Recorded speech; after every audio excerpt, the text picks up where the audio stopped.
Today I wanted to talk about poetry, prose and grammar in fiction. This may sound either radical or completely obvious, or even both at the same time, but fiction is not an essay, and therefore the grammar is different. Now don't get me wrong, I'm still dyslexic. Grammar has never been my greatest friend. But when I learnt to write essays in school, it decayed my fiction and poetry and beautiful prose, the pretty, aesthetically pleasing, beautiful prose that makes up a good book. When your eyes scan a fiction page, should they not delight in what they see? When you write an essay, you have to make sure each paragraph has all of the pieces that make up an essay. An opening statement of intent. In this essay, I will. In this paragraph, I will. Don't at me for using I. I have a BA in Classical Studies. You're allowed to use I in a BA in Classical Studies. And then you have to have the body of your argument, and then you have to have your conclusion, your TLDR, if you will. And each paragraph follows that format just as the larger essay follows that format. It's very formulaic, and that's how essays work. As much as my dyslexic eyes just hate that and can't process those paragraphs, especially because I tend towards winding sentences, that's the format, that's what school teaches you to do, because that is the most useful in most situations, because the vast majority of people aren't writing fiction. So a lot of older books, like classic literature and the stuff that you tend to study in school, tends to appear to have the same structure. Each introduction of a character fits neatly into one paragraph.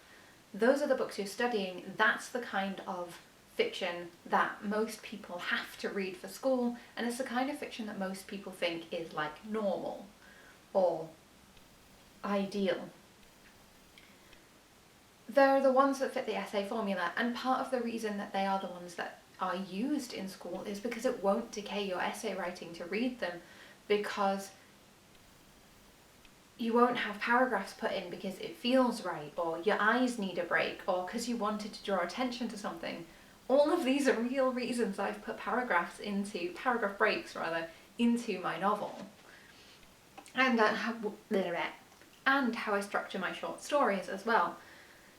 If you're interested in seeing this in action, you can always check out nopoodles.wordpress.com, where I've got my free short stories available. Or if you want some more highly edited work, you can sign up to my mailing list right now to get the first 3 chapters of Mary Arlan Breaking the Curse, this thing. Absolutely free. It comes in your welcome email.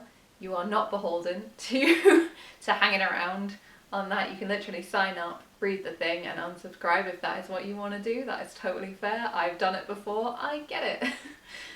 I'd like it if you stuck around. With the expansion of internet forms like Tumblr and Tumblr screenshots on things like Instagram, and with the need for the ability to communicate with people more via text-based forms than verbally, and with the necessity of tone in text, with so many text-based mediums these days showing your innermost thoughts to strangers on the internet, not just in like letters to friends where context is implied and your friend already knows how you talk, so they're going to be able to parse out how likely you are to be sarcastic about something without you needing to write in /s or bracket sarcasm or whatever. Or even letters penned to newspapers, which again get put in the context of what they were for or what they're in response to. Prose has become more poetic through necessity, and there's no shame in using some of that in fiction. You have to be more poetic with your prose on Tumblr, on Facebook, on your Instagram captions, because you have to be able to get what you mean across without the beauty of facial expressions or tone of voice, which is such a huge part of communication.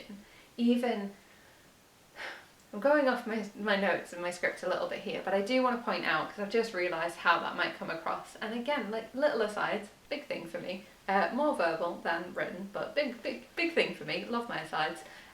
My aside here is that this is not trying to say that anyone who communicates in I'm going to call it non-traditional manner, and what I mean by traditional manner is verbally and with the expected, bunny ears around expected, facial expressions and so on. Like someone with ASD who communicates with different facial expressions than someone who does not have ASD is still visually communicating with you. Communicating via sign language still has a tone of voice, even if it's not a verbalized voice. It comes across in the way that you sign the words. If you are a blind person, obviously you're probably more reliant on tone of voice than someone who is perfectly sighted or whatever, but like all of these things still matter. These are each components of the larger communicative form that we have when we are speaking to people face to face. The thing about fiction is you get to decide how poetic it looks. If you don't want to write important sentences on a whole separate line just to draw attention and the eye to them, that's fine, don't do it. Just like a lot of people don't do onomatopoeia, words that sound like the thing they're describing, like boom, because they don't like it. It's fine. I think that putting a word or a sentence on a separate line to draw attention to it looks pretty. I think it makes it feel more. So I choose to do it. You don't have to. If you don't like repetition for dramatic purpose, which has a lot more in common with plays, actually, now that I think about it, than poetry in general, but still, you don't need to do that. You don't need to add repetition for dramatic purpose if that's not your jam. But I like it. I love it. I think it gives the scene that feel again. And like, that's the thing about poetry, especially modern poetry, is that the purpose of it is to make you feel something. And what is fiction if not an emotional experience? I actually had someone relatively recently complain on a piece of fiction that I wrote. It's fan fiction, don't look for it. Different username, completely separate. That one character had repeated the beginning of a sentence multiple times and that it didn't need to be done and that it was repetitive and annoying. So I'm going to give you an example. It's not the example from the piece of fiction because that would make things too easy for you to find my fanfiction handle and I'd really rather you didn't. So here's a new example. I like you because you're funny. I like you because you're kind. I like you because you're smart and caring and you have the most wonderful creative mind I've ever seen. I like you because you're you, and I like you for how you make me feel just by being around.